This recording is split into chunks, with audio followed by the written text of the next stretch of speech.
Welcome to Yoga, Hype, and History. We are finally to modern postural yoga. What the heck is going on in all those yoga studios? I mean, they're all over the place. They're at the YMCA, they're on the college campuses. You got yoga moms, you got wine yoga moms, you got lots of women doing yoga. When everything we've been looking at has been these like kind of weird dudes covered in ash, dreadlocks, and whatnot. What is going on? How did we get to where we're at right now? And that is the enduring question of any study of religion. How did we get here? And the intriguing thing that Mark Singleton tells us is, well, yoga evolved. Yoga changes. Figure. Religion is constantly in flux. Everything is new, but yet everything is old. Everything's old is new again, and everything new is old again. And what do we find about yoga? In fact, this modern postural yoga that we see is inspired by some very old stuff, but it's very different from some old stuff. But maybe it's still in flux. Maybe it's changing. I don't know what yoga is going to look like in, say, the United States in 20 years. For all I know, they're going to be back to sitting in chairs like Swami Vivekananda thought, just sitting in chairs doing mental stuff. Who knows? But we have a lot to get through today, as per usual in this class, so let's get started. And as always, I'm happy to see you. Okay, let's get going. I'm going to share my screen, and as per always, that takes a second. Okay, here we go. We're getting ready. It's all happening. Okay, so today we're going to be doing an introduction to modern postural yoga and talking about the work of Mark Singleton, whose book Yoga Body that we read for today and we'll be reading for the next couple of weeks is just a tour de force, and in my mind is very much a classic. So what is Singleton talking about? I ask rhetorically. So Singleton's talking about a topic that he calls Anglophone transnational yoga. Well, Anglophone, Anglos, phonos, means distributed by those who hear English. It's in the English language, or Angrezi Bhasha, as you would say in Hindi. So Anglophone means English, Anglophone. So transnational, what he means here is he means worldwide. Transnational means that it involves multiple nations. One would think that's obvious, but it's not really when you get right down to it. Anglophone transnational yoga is yoga which is taught in the English medium around the world. Mostly, though, he's talking about yoga in North America, Europe, and Australia. Why those places? That's an interesting question. We'll get into it a little bit more later. Singleton says that his topic, and I'm quoting here from him on page 10, is yoga that is formulated and transmitted in a dialogical relationship between India and the West through the medium of English. And that is a great definition, because we're not looking at modern postural yoga as being inherently Western or inherently Eastern. We're going to see that it's both. I would argue it's more Western than Eastern, but you cannot take India out of yoga. It's always there lurking. And the important thing that we see is this is a developing and evolving process and phenomena. So the term modern postural yoga, which I've used often in this class, so MPY, modern postural yoga, is sort of the accepted form in contemporary scholarship on yoga. But Singleton is writing a little bit earlier than that. This was published in 2010 based on his dissertation written in the mid-2000s. So Singleton has not yet embraced this term of modern postural yoga.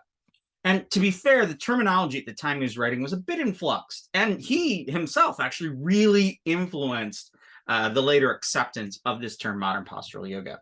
Now, when we study anything, absolutely anything, we have to be aware of, excuse me, when we study anything, we have to be aware of the time that the author is writing. Singleton's book changed everything, and I would argue it is a classic in the field of religious studies. And scholars have built whole careers picking apart or valorizing this very text. When you read the introduction of his book, you can see the way he's sort of situating himself and his work in a specific context. He's telling you who are the people that influenced him, who are the other people writing at the same time. And he was writing right at the start, and I would argue his book really got things going, of an explosion of scholarship on yoga. So as you're thinking about this, I want you to remember a couple of things. One, all academic scholastic argument is temporary, and all the works that one writes or one reads will be critiqued and eventually changed. Nothing lasts forever. You know, even my work on magic will be challenged and will be changed. So all works will be critiqued and challenged. And as a friend and great scholar friend of mine, John Green said at Michigan State, he said, "We all stand on the shoulders of giants." Hold on, let me do it like him. He'd lean back like this. He was a scholar of biblical literature and an ex-military man, a black guy from Mississippi who was just one of my favorite people in the world. And he would look back and he would lean and he'd say, "I stand on the shoulders of giants. Hundreds of years of biblical criticism. And I'll tell you, the view ain't bad, and the company is even better." John Green would also say, "I'll take something with a grain of salt, but give me 2 grains of salt that I can rub together, and you got another thing." I love John Green. He passed a few years ago, and I miss him terribly. Okay, so we stand on the shoulders of giants. I don't know if you've heard that phrase. So OTSOG, on the shoulders of giants. But we also know that any contemporary work, any work that you read at all, will later be transcended, will be moved upon, will be criticized, and there'll be something else. Argument is always in flux, for we are always learning more. The project of the Academy is studying human consciousness and human culture as it moves, as it grows. So anytime we're looking in religious studies, one, everything someone makes is an argument. But 2, it's an argument about things that are changing. Argument is always in flux, I just said, because we're always learning more. I want you to remember this forever. There's no final word on a topic. I can tell you something, but talk to me 10 years later, and I'm going to think something completely different. It's all changing as we learn more, thinking about this human project of being in the world. So Singleton uses the word hatha here to refer to postural yoga, and he notes that there is some inspiration from hatha yogis in India, but in fact, the use of the term hatha in the West was picked up without regard for these yogis. So when people started talking about hatha yoga, especially in like the 1970s, like, oh, this is all hatha yoga, they weren't thinking about hatha yogis. They were talking about people doing this yoga here, and they just called it hatha, and they didn't think about the idea that hatha is the violent exertions per se. So the use of hatha in the West was picked up without regard for these yogis. And hatha yogis were long thought to be dirty degenerates. These yogis were either problematic figures in South Asia, or they were showmen and vaudevillians. You know what vaudeville is? That is a style of comedy and performance popular in the early 20th century and late 19th century, where there would be just, it was like rapid fire jokes and like the Marx Brothers come out of vaudeville. So it was a style of popular theater, almost low theater. The closest vaudeville that you can think of now would be like stand-up comedy, when you go to see a stand-up comic. But with vaudeville, you would go and you'd see these performances, and there would be people that would tell jokes, there would be people that would sing songs. There would be all sorts of, there were a lot of Jewish actors that were involved in vaudeville, so they would do klezmer music, which is delightful. There would also be people that do magic tricks and contortions. And I'll talk about this more. Contortionists were a big thing in vaudeville, and yogis were able to play into that. All right. So these yogis were either problematic figures in South Asia, the sinister yogis, or they were showmen and vaudevillians. And we will see that many Westerners would actually pretend to be Indians when they were doing gymnastics, yoga shows, or contortion shows for entertainment. Hatha here is the same way we hear it used in popular discourse: the gentle way, the way of the hand, the union of the sun and the moon. The term hatha that Singleton uses becomes much more clear with the work of Mallinson and Bevilacqua, but that work hadn't come out yet when Singleton was working. Again, any argument in the academy is an argument evolving and underway. And we'll also see that Singleton and Mallinson end up being pretty good buddies. And you can look at the video of Mallinson becoming an Arhat, or a Mahant, sorry, keeps confusing that. And you'll see in the background, there's a couple of scenes where there's this white shaven-headed guy. That's Mark Singleton. All right. So the yoga of postures among South Asians was remarkably limited. We've talked about this before. And yoga up until the 1300s was almost entirely meditated. Think about the Yoga Sutras on that. So Hatha yogis developed a system of postures and body practices based mostly on Tantra conceptions of the body, but without ritualized transgression, sexuality, and so forth. It was a somatized yoga, somatized yoga, or a bodified yoga, in which the body is manipulated to support the quest for liberation and magical power acquisition. At the end of the 19th century, a number of yoga proponents, especially Swami Shivananda and Swami Vivekananda, began a sort of recovery of yoga. They ignored almost all the lore on postures that they could see in text if they were actually looking at text. And they picked up and they repeated long-held prejudices against Hatha yogis on the part of elite Hindus and colonists and colonialists. This renewal is a type of neo-yoga. This renewal as a neo meaning new, is something new in the claim that it is old. It's new, but it's claimed that it is old. There's a neo-yoga. So think about Protestant Christianity on this.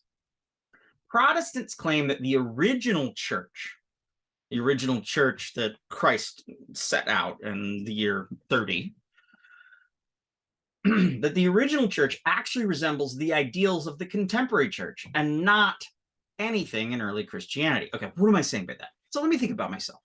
As I was growing up in the Christian church, Protestants, I would hear people say all the time, we are doing like it is the original church. But if you look back, the original church was baptizing the dead and having funerary feasts and doing all sorts of nutty stuff. And what they meant was, we're gathering together, we're having communion, we're anti-clerical, we don't believe in priests, they're anti-Catholic. And they were hanging out and doing this like ideal thing that these contemporary people would read back onto early Christianity and say, we're doing it right because that's how the early Christians did it. This wasn't based on any scholarship or research on early Christianity. It was based on them saying, what we're doing now is what they did then, so what we're doing now is a big deal. It's a big move in religion, arguing that what you're doing in this current time is rooted in a almost fanciful, ideal version of what was done in the past. In fact, the Protestant suppositions are vast. Think about yoga. It's mental, not physical. Think about Swami Vivekananda's yoga. It's rational, it's not mystical. It's individual and it's anti-clerical. It doesn't trust gurus. When thinking about religion in general, I want you to always look for how the way we think about religion is shaped by Protestant Christianity. Because in the United States, even if you're Jewish, even if you're Muslim, it doesn't matter where you're from, our common culture is a Protestant culture, and our understanding of religion is always sort of dictated by Protestant Christianity. I mean, there's even the argument in, like, say, Swami Vivekananda's text, Raja Yoga, he's supposedly writing a commentary on the Yoga Sutras, but he's not. He's kind of doing his own thing with it. And this is back to Martin Luther and his arguments that you should look at the text, read them on your own, and figure out your own meaning. Okay, so this recovered yoga is entirely meditated. And we're talking about Swami Vivekananda. The culmination of this is Raja Yoga, written by Swami V. As you may remember Dr. White writing, the Raja Yoga is the first self-help book. It's written by an Asian, but it's using Western ideas to reframe Asian religions and taking Asian origins to legitimate what is written. Many of these yoga reform proponents stated that they sought traditional teachers. Vivekananda said this. Dayananda Saraswati said this. Swami, what's his name? Shivananda said this. Said that they sought out, and even we'll find that Krishnamacharya said this, that he went to look for a traditional Hatha yoga guy and he just couldn't find anybody to really teach it to him. So many of these yoga reform proponents stated that they sought traditional yoga teachers, but were not able to find them. Of course, there were tons of hatha yogis around. We know there was like 1 million of them in India at the time, at least. But that yoga was not acceptable to these dudes who were trying to figure out what yoga was in a neo-yoga kind of way. They didn't want to talk to the hatha yogis. Well, why? I think we can argue from Bevilacqua and Mallinson that there was a robust, religiously coherent hatha yoga performed by these hatha yogins. But they weren't writing books and they weren't speaking in English. And the people that were thinking about this new form of yoga had no interest in them. But I would argue they did have a robust and very religiously authentic religious culture going on. So intriguingly, meditative yoga that's only meditation, spread throughout India and the West. It would appear as a sort of neo-Hinduism in India, and it's a Eastern wisdom as self-help in the West. But what happened? I mean, how did we go to now these days, nobody's doing meditation. Everybody's just bending their bodies around. Well, these days, modern postural yoga is everywhere, and meditative yoga is only somewhat represented. As time passed, a new form of yoga that was based almost entirely on postural practice developed, and it was said to have some connection to Indic yoga, but still not going back to these yogi guys that had been doing hatha yoga for 600 years. So Singleton's main study is to figure out how you get from the meditative forms of yoga that you see in Swami Vivekananda and the like to a purely posture-based yoga that's so pervasive to this day. An interesting implication of this is that modern postural yoga these days is practiced all over India as well, mostly by elite Hindus and Orthodox Hindus. In fact, mainstream elite Hindus and Hindu nationalists, such as the current president of India when I'm recording this, Modi, argue that this modern postural yoga, which clearly has a ton of Western influence, is inherently Hindu and is 5,000 years old. It's a hybrid of East and West, and it's about 100 years old. It's not 5,000 years old. We got nothing to prove that. Okay, so where does this postural yoga come from? Singleton will demonstrate, and I would argue he effectively demonstrates, that modern postural yoga develops from Western influences such as harmonial religion, Swedish Ling gymnastics. And by the way, here the picture here is of people doing this Swedish Ling gymnastics, or a movement cure, a body cure for health, in which one bends one's body quite around. Military calisthenics, mostly of the British variety, and early 20th century bodybuilding. If you have a penchant for bodybuilding, we're going to talk about bodybuilding later throughout this class. Okay. So this is what Singleton actually calls the international physical culture movement. International physical culture movement. Remember that before this time, people were like, oh, if you go jogging, your legs will fall off and you'll die. People were not exercising. We have this idea like exercise is something that's inherently good that people have been doing since the dawn of time. It's not. Like 19th century, people started thinking exercise might be a good thing. And 20th century, jogging really only had people doing it in in the 20th century. People were not jogging in the past. All right, so there's a little bit more to this thing. The great reformers and creators of modern postural yoga actually were Indian. So throughout the 20th century, we have a character named Krishnamacharya, who we're going to talk about quite a bit more, and his disciples Patabi Joyce and BKS Iyengar, who my friends always call beat, kick, and slap Iyengar, which I always thought was funny. And by the way, they were all related. They're all Brahmins, and they're all not too distant relatives. So they taught a form of hatha yoga and what they call Ashtanga yoga, the 8-limb yoga, although they only do 2 limbs, which is asana and pranayama. And these types of yoga practice with elaborate yoga postures with some influence on Indian philosophy and meditation became the sine qua non of modern postural yoga. We'll see that Krishnamacharya was quite aware of these Western body cultures, this, international physical culture movement. And he pulled his postures actually from and was inspired by the royal palace at Mysore where he lived, where there was actually a gymnastics school. So as he was positing his new form of yoga, he was actually interacting with people that were doing really elaborate gymnastics. mostly Western oriented. So Western gymnastics that were being taken up in this one area of India influenced this guy, Krishnamacharya, who ended up becoming one of the main creators of modern postural yoga. So this is a big argument. Modern postural yoga is influenced by Western culture. Indic culture, let me say that again. Modern postural yoga is influenced by Western culture, Indic or Indian culture, and Indians who were, in fact, influenced by Western culture. So let's unpack that a little bit more. You have Western physical body culture, and then you have Indian Hatha yoga culture, and then you also have Indians who are familiar with Western body culture that create a new form of yoga that's influenced by Western body culture and some reference to Indian body culture, and bring that all together in an exciting and new way. So yoga throughout time, as we have seen, has always been evolving. People that do modern postural yoga today are like, this is 5,000 years old. No, it's 100 years old. But the thing is, we've looked at yoga. We looked at the Yoga Sutras. We looked at the Bhagavad Gita. We've looked at Hatha yoga. We looked at all these things. What is one thing that is constant in yoga? It changes. And it's still changing. And it's a product of Western culture, Eastern culture, Westerners influenced by Easterners, and Easterners influenced by Westerners. And as time moves forward, modern postural yoga is just another transformation over time, and it will continue to evolve. I would argue that there is no way to separate Eastern culture and Western culture. And I love this quote by Salman Rushdie from a short story called East West.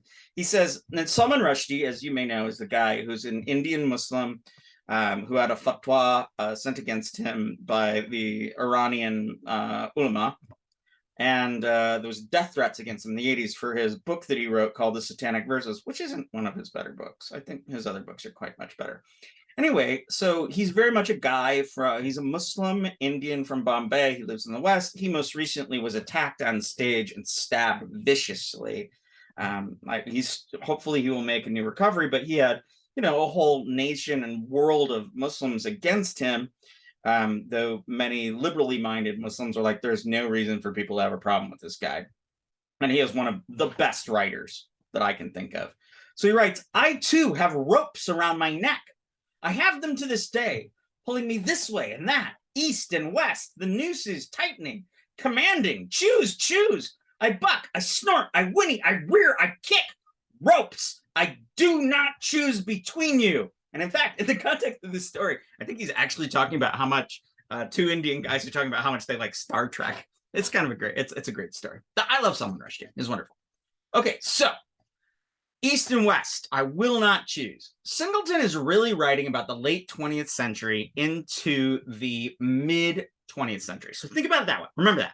He's writing from like Vivekananda and people before him up until World War II. Okay. I'm going to augment a bunch of that with some later information. But this period is where the big postural shift happened, when you go from this new form of yoga that's meditative and mental to a yoga that's more postural. Okay. So let's look at a couple of these chapters by Singleton. I'll just give you a quick introduction here. So what is an introduction? So this work is an adaptation of his PhD dissertation, and as such, he goes a long way to summarize the prior secondary and primary literature to show where his book fits in. He has been critiqued for oversimplifying quite a bit here, especially in his introduction, but I think it's a pretty darn good intro. And the thing is, you all are really well informed at this point because of the class up till now. You know about all the stuff he's talking about, so you should recognize a lot of the information in this chapter. We do need to talk about Orientalism. So Orientalism is a critical stance set out by a guy named Edward Said, who died a few years back, well, now like 5 or 10 years back, in the 1970s. And he argues that the production of scholarship on the Middle East, which he calls the Orient, and gets expanded to be all of Asia as well, which is problematic, was connected to the colonial project. Let me say that again. All production of knowledge about the East, Middle East, the East, East Asia, South Asia, whatever, he argues, is connected to the colonial project, the project of colonizing and ruling these places. The religions and cultures of the East are degenerate, irrational, weak, and feminine. And it's up to the West to elevate them, to make them like us. And for lack of a better term, this is bullshit. However, Said is wrong in one way, in one very specific way. I think he's correct in his whole critique. You can't just reject any Westerner studying Eastern stuff because they're a Westerner. I'll get into this a little bit more. So, Orientalists, when we talk about an Orientalist is someone who studies the Orient. And did I tell you that the Orient, if you really look up the English word, Orient means the way you orient yourself, and you orient yourself to the east where the sun rises. So what is Oriental? It means the way we orient ourselves. So let's reorient ourselves toward the east. I like it that way. So Orientalists are not just this ideological group of people who wanted to create knowledge to dominate other cultures. In fact, they were scholars who did intense language, philological, and cultural studies. And this is a legitimate project, though it may be colored by the biases of people that were doing it, who were often paid as colonial officers. We don't need to reject the work of every Orientalist that documents and studies the East, especially when they're trying to do it as accurately as possible. But we do need to look for biases, prejudices, and errors in this scholarship that is predominantly written by Westerners about an Eastern world that they were trying to dominate. To my own confusion, I'm often referred to as an Orientalist when I'm in India and I'm among Hindus. They're like, oh yeah, he's an Orientalist. And so there's a picture on the right here of Max Mueller, who's a great author who was a wonderful Sanskritist. And sure, he might have thought that the colonial project of the British was good or whatever. He's still a great Sanskritist, and we've learned a lot from him. And I still learn a lot by looking back at Max Mueller. And in fact, I met an Indian pundit one time in South India who's a scholar of Tantra. And he actually has a picture of Max Mueller in his study, because he's like, I love Max Mueller. I'm an Indian guy and I love Max Mueller. I love the writing that he did. I still agree with a lot of it. It's kind of an interesting twist to things. Fakirs, Yogins, and Europeans. Okay. So, fakir, we've had this term before, and we have Yogins, obviously. So both are renunciates, though fakirs are not always celibate. Fakirs are generally Muslims, but when you look up the word fakir in English dictionaries, they say that it's sometimes used for Hindu yogins. So we have a fakir and probably a sadhu here in the picture. Both are ascetics.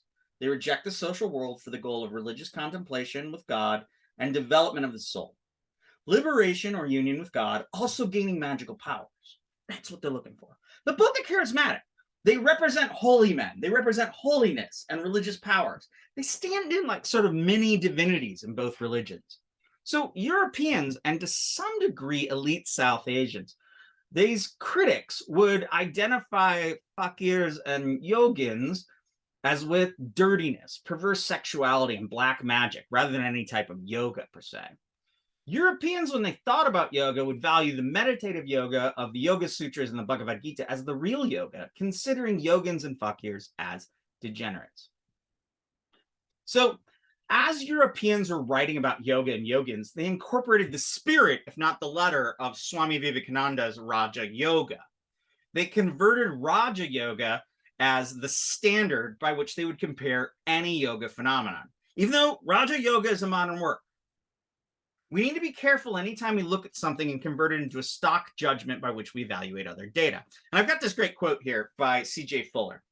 In other words, Srinivas, he's the guy that invented the idea of Sanskritization, which I've said to you before, made a stock anthropological error. He converted an indigenous ideological distinction into an analytic concept and then applied it to the empirical evidence to try to divide what is essentially united by common underlying themes and principles.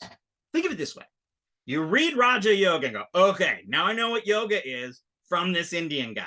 Now I go to India and I look around and I see these fakirs and these yogins.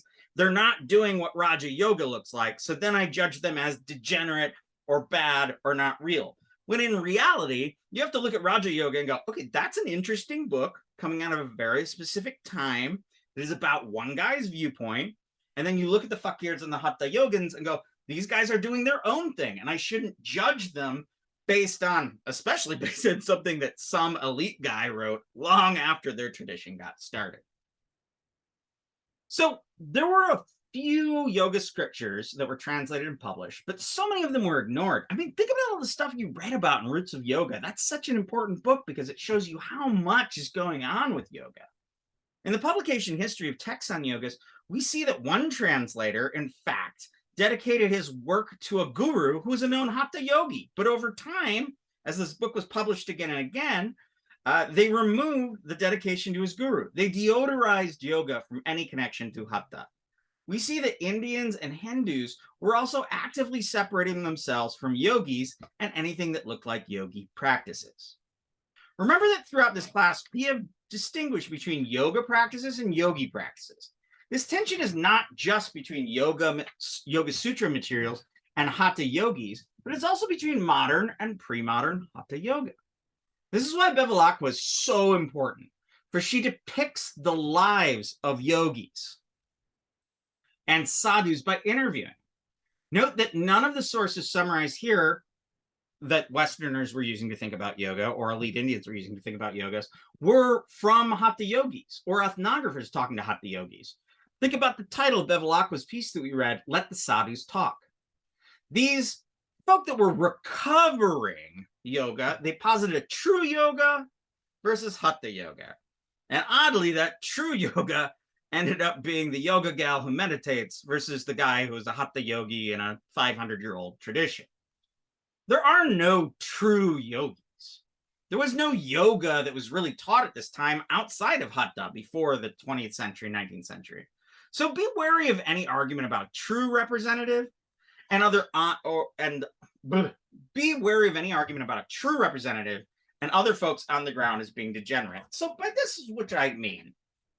When you say that there is a true yoga and a false yoga, we might be tempted to say that the true yoga is the yoga of the hatha yogis because they've been doing this for 500 years and whatnot, and they're in a tradition.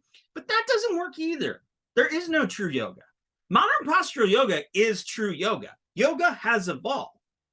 And trying to find the authentic versus the inauthentic, don't even bother. In anything that you do, you will not find a solution to that, but you will find a lot of loaded, bad arguments. So moving forward into our next module, we're going to talk about popular portrayals of yogis. So the performing yogi is something I want you to think about. Remember that many yogis were under pressure. Their lifestyle was critiqued by the British Raj, and they were oppressed by the British. So they were looking for a way to survive, make some money. One way was for them to perform yoga for audiences, whether on the street for alms or to go on the road in yogi expositions. What does this do? It does two things. One, it plays into ideals of the yogi as an Eastern mystic holy man in the eyes of the West. So if a yogi could manage to get to London and do kooky yoga contortions, that would give people the idea of, that mystic holy man of the East. It also remakes yogis in their own minds to be performers. And those performances, once again, expand ideals of yogis. It's a feedback loop. They start doing this to get this, and it changes everything. Meanwhile, the colonial officers still saw yogis in general as filthy and dangerous. It's not just yoga, though. That's the interesting thing to me. In the West, there was a vaudeville tradition that I mentioned at the beginning of this lecture, or a circus tradition of extreme contortions. The yogis could do the same poses because it's a human body. We can get our bodies into weird positions. We're all human. As these sort of Western contortionists. And the Westerners who are already doing them could say, look, what I'm doing is this weird yoga thing from the East. Some of them would even take on Indian personas to further expand on the legitimacy of their claims. Side note, in the history of stage magic, many Westerners would pretend to be Indian, wearing turbans along with tuxedos, and argue that magic comes from the mystic East. So I want you to think about it. What was your thought when you first heard the word yogi before you took this class? Remember that weirdo from Street Fighter 2, that game Dahlgren? And his arms go along and he's clearly a yogi. What about that guy? Think about any time you might have seen an Indian yogi and think about what a Western yogi looks like. We're doing media analysis at this point. What are the optics? What does it mean by the way that you think of and you conceive of yoga? And I'll catch you next time. Bye-bye.